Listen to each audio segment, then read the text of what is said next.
तुम्हारे इन मगरमच्छ के आंसुओं को देखकर गजराज ठाकुर का दिल नहीं पसीजेगा। अगर तुमने गलती की है तो सजा जरूर मिलेगी। ठाकुर साहब, इस पर गलत इल्जाम लगा है। आप तो मुझे जानते हैं, जिंदगी में कभी कोई गलत काम नहीं किया मैंने। ये तो मेरा ही भाई है, एक ही माँ के पेट से पैदा हुए हैं हम। रावण और विभीषण भी तो एक ही माँ की पेट से पैदा हुए थे। ये तुम्हारा भाई है तो ये जरूरी नहीं कि ये गलती नहीं कर सकता। ठाकुर साहब, क्षमा कर दीजिए। पहली बार क्षमा करने का मतलब है दूसरी बार गलती करने का मौका देना, यही ना मुनीम जी? हाँ मालिक, 100%। कल पंचायत में फैसला होगा। ठाकुर साहब, एक बार और सोचिए। गजराज ठाकुर ने एक बार कहा तो समझ लेना 100 बार कहा। लेकिन मालिक,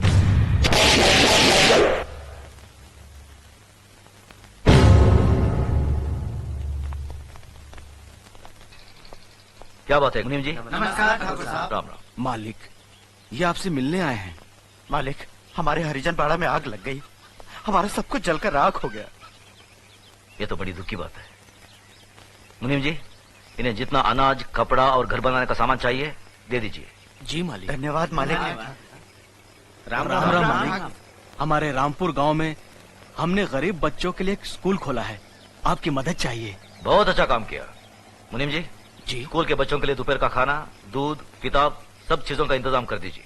जी, धन्यवाद मालिक। आइए।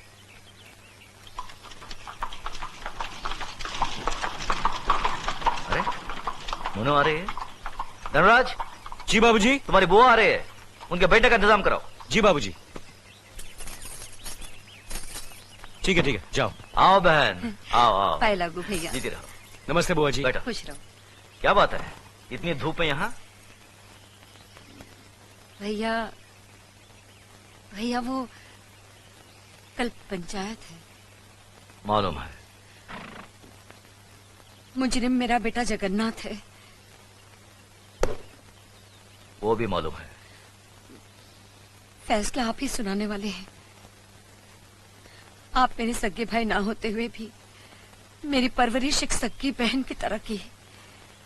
मेरी डोली को कांधा दिया और एक माँ बनकर मेरी गोद भराई की रस्म पूरी करके आपने मेरी झोली खुशियों से भर दी।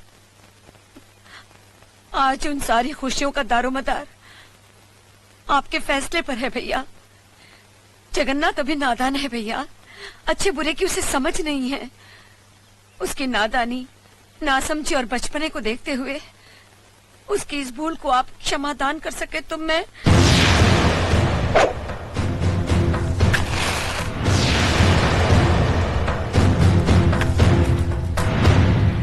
धर्मराज। जी बाबूजी। घर की तिजोरी में तुम्हारी माँ का जितना भी सोना पड़ा है उसे हमारी बहन को दे दो। देखो बहन, रामपुर में जो हमारा 50 एकड़ आम का बगीचा है हम उसे तुम्हारा नाम लिख देते हैं, और गंगानगर में जो हमारी 200 एकड़ उपजाऊ जमीन है उसे भी तुम्हें दे देते हैं। यही नहीं, अगर तुम हमारी जान भी मांगोगी तो हम उसे भी तुम्हारी सदके में छोड़ देंगे। लेकिन जिन्हें सदियों से हमारा खानदान अपना खून पिलाता आया है उस नीति, नियम और इंसाफ परिस्थिति को अब नहीं छोड़ सकते। मगर भैया, अगर आप चाहें तो।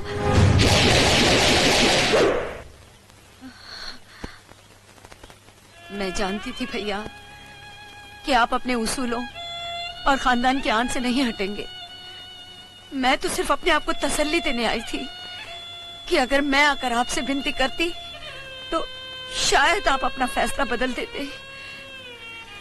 अपनी औलाद के मामले में माँ बहुत स्वार्थी होती है।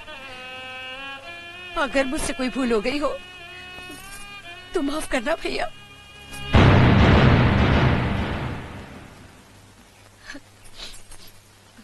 हुआ बेटा, मुझे कोई दुख नहीं है, बल्कि फक्र है कि मैं इतने महान इंसाफ पसंद भाई की बहन हूं। खुश रहे।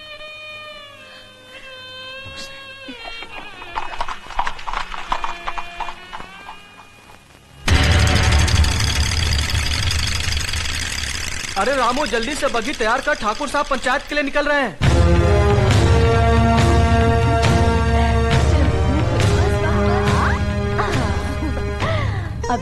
बाबूजी की तरफ से, और ये अले ले ले, तू कहाँ भाग रहा है? और ये मेरी तरफ से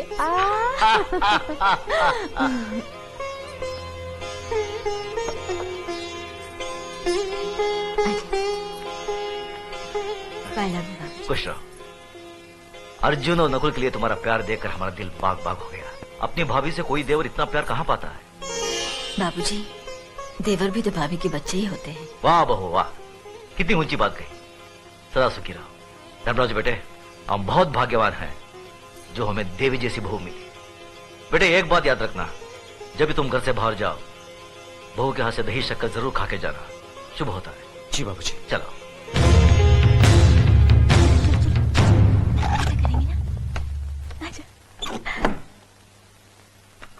टाटा पिताजी, टाटा पिताजी। चले बाबूजी। चलो।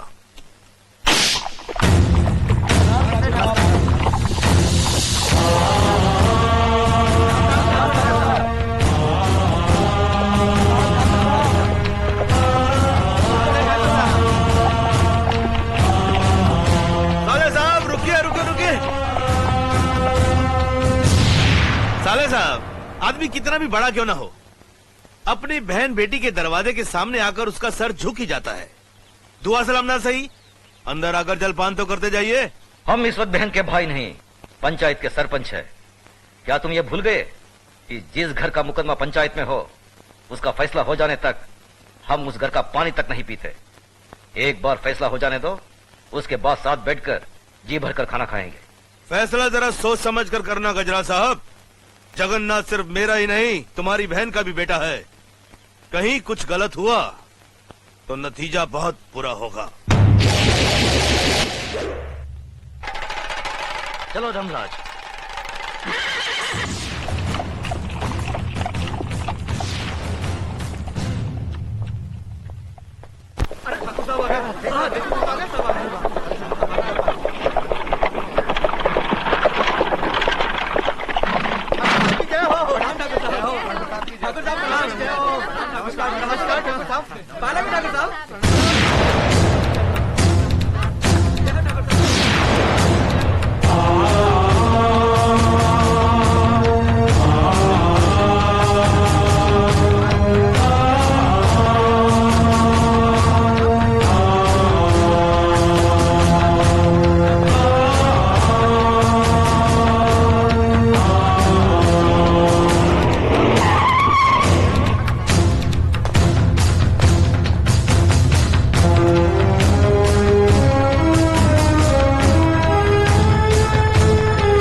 मालिक, मेरी बेटी लकड़ियां चुनकर आ रही थी।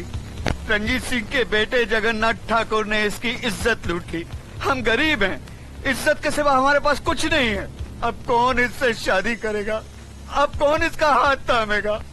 आप न्यायमूर्ति हैं, आप ही फैसला कीजिए मालिक।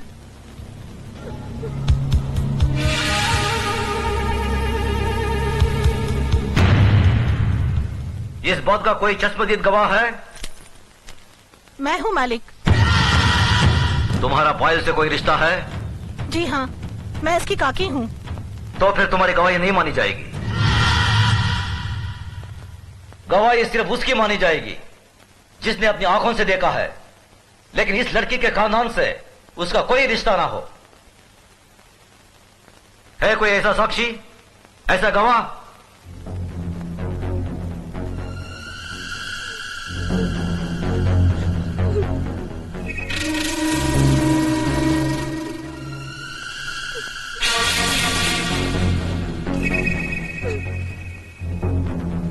मैं हूँ मालिक।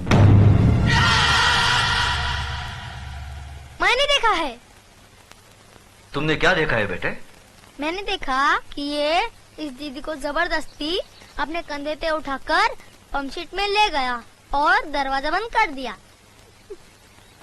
ये बचाओ बचाओ चिल्ला रही थी, मगर वहाँ कोई नहीं था।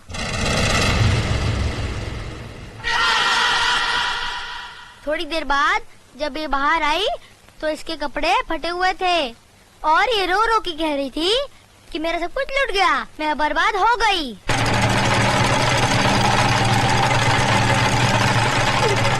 जगन्नाथ, कमीने कुत्ते, तूने इन गरीबों को क्या समझा है? ये वो गरीब मजदूर हैं जिनके खून पसीने की बरकत से हमारी धरती पर हरियाली जागती है। हमारे सर पर जमींदारी का ताज इन्हीं गरीबों की बदौलत है, जिसके बदले में उन्हें 2 वक्त की रोटी 2 गज की चादर मिलती है। और तूने उसी चादर में घुसकर इस गरीब की इज्जत लूट ली। फिर तुझ में और जानवर में क्या फर्क रहा? मुनीम जी, देवी माँ के मंदिर से सिंदूर ले आओ। जी मालिक। पायल, तुम इधर आओ। जिन हाथों से मजबूर करके इस कमीने ने तुम्हारी इज्जत लूटी, आज ये उन्हीं हाथों से तुम्हारी मांग भरेगा, तुम्हें अपनी पत्नी बनाएगा। ये हमारा फैसला है। गजराज, अपना फैसला बदल दे। आंखें मत दिखा। ये नीच जिसके पांव अगर मेरी हवेली के फर्श पर पड़े तो फर्श गंदा हो जाए, इस 2 टके की लड़की को तुम मेरे घर की बहू बना रहे हो। तो नहीं जानता, जमींदारों में तो ऐसी बातें होती ही रहती हैं। मजदूर औरतों और मालिकों के बीच में ऐसे खेल तो अक्सर होते रहते हैं। कोई अपनी बीवी नहीं बनाता उन्हें। खामोश! मजदूर औरतों की इज्जत जमींदारों के बाप दादाओं के कोई जागीर नहीं होती जिसे वो अपनी मनमानी करे, रोन दे, कुचले। इज्जत इज्जत होती है, चाहे वो किसी ठाकुर की बेटी हो या किसी मजदूर की। पागल हो गया तू? तुझे इंसाफ करने की अकल नहीं है। तेरा अंजाम बहुत बुरा होगा गजराज।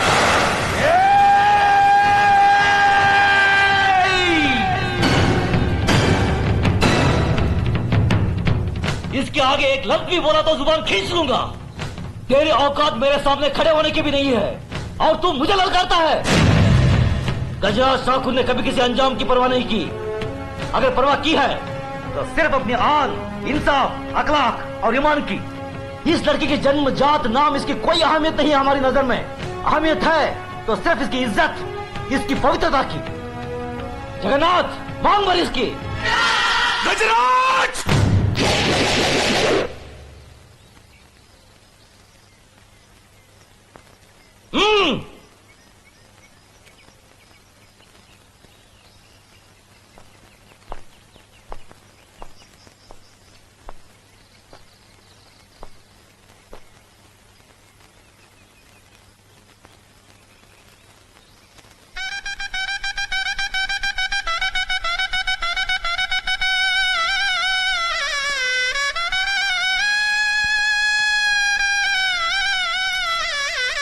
सदा सकीर हो बेटी। जगन्नाथ, अगर तुमने इसे कोई तकलीफ दी तो हमसे बुरा कोई नहीं होगा।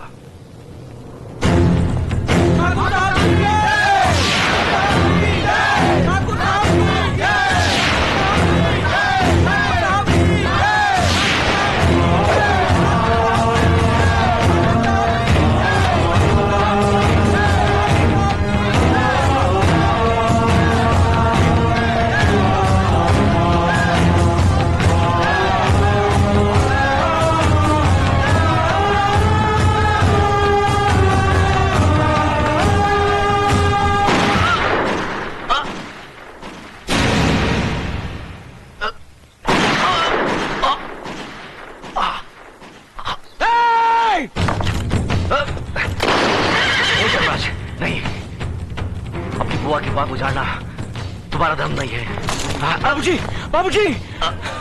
भैया! मेरे भाई को मार डाला, मेरे देवता समान भाई को मार डाला। ये क्या किया तुमने? ये कैसा अनर्थ किया?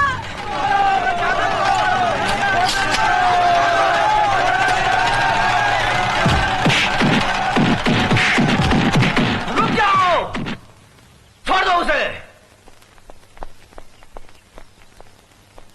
जो अपराध उसने किया है उसकी सजा उसे जरूर मिलेगी। आज से 18 साल के लिए हम रणजीत सिंह ठाकुर को समाज और बिरादरी से बाहर करते हैं। आज के बाद अगर कोई भी इसके परिवार के साथ किसी भी तरीके का संबंध रखेगा तो उसको भी यही सजा मिलेगी। यह गजराज ठाकुर का फैसला है। भैया, भैया! बाबूजी, बाबूजी, बाबूजी। धर्मराज, न्याय करने वालों के लिए रिश्ते और जज्बात कोई मायने नहीं रखते। बेटे, जान चली जाए पर आन ना जाने पाए। जान देकर जो आन की रक्षा करता है वही न्यायाधीश इंसाफ के आकाश की बुलंदी को छूता है।